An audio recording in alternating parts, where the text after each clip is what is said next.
Bapak, Ibu, saudara-saudara yang kekasih dalam nama Tuhan Yesus Kristus, selamat pagi.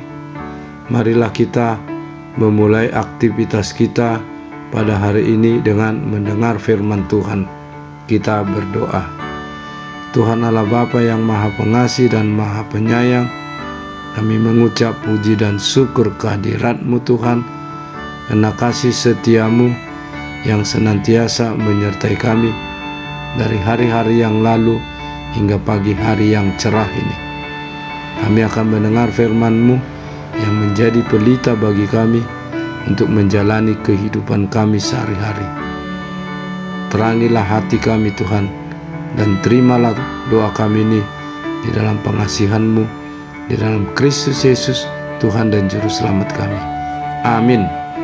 Yang menjadi nats renungan bagi kita pada hari ini, Selasa 27 Desember 2022, diambil dari surat yang pertama dari Rasul Yohanes, pasal yang kedua, ayat yang kedua.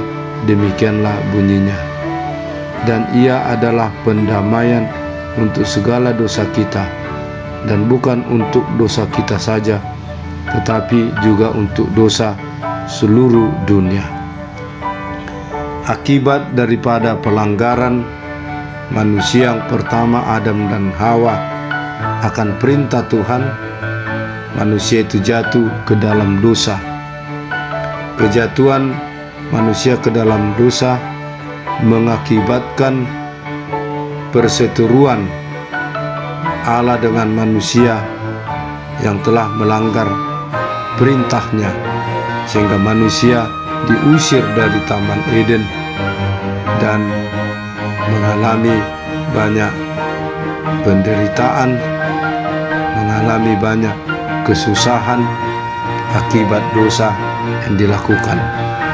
Demikian juga kita sebagai umat manusia yang telah tercemar oleh dosa, kita memerlukan pendamaian kepada Tuhan dan memerlukan pengampunan dosa supaya kita jangan binasa, tapi kita memperoleh keselamatan dan kehidupan.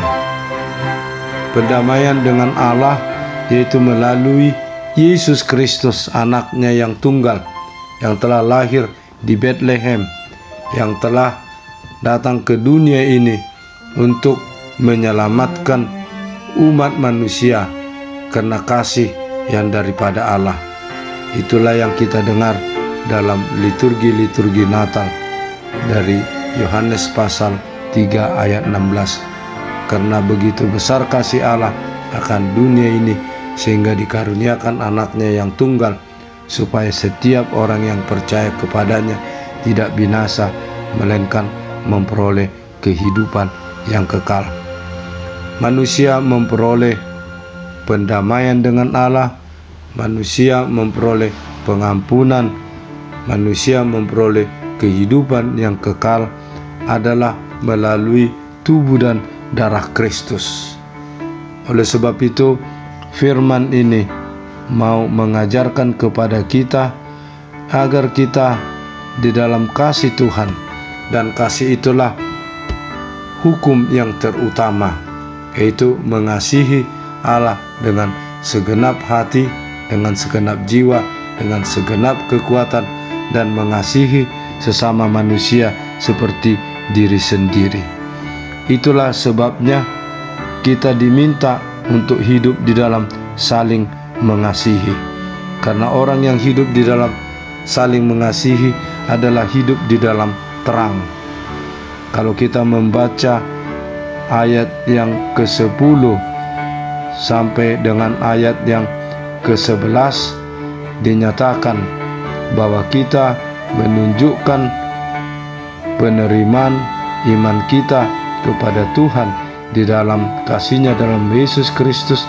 Kita harus hidup di dalam terang yang daripada Tuhan, dan kita harus hidup di dalam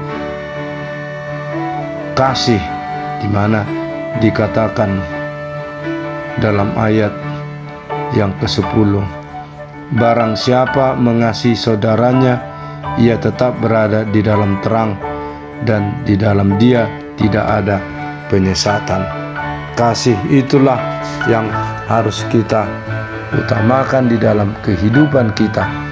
Dan kalau kita membaca dalam 1 Korintus pasal 13 ayat 13 dikatakan ada 3 hal: pengharapan, iman, dan kasih. Dari antara ketiga itu adalah kasih yang terbesar.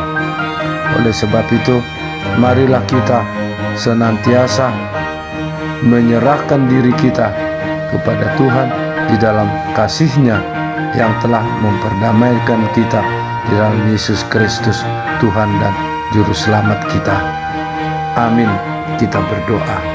Tuhan Allah yang Maha Pengasih dan Maha Penyayang, betapa besar kasih anugerah-Mu.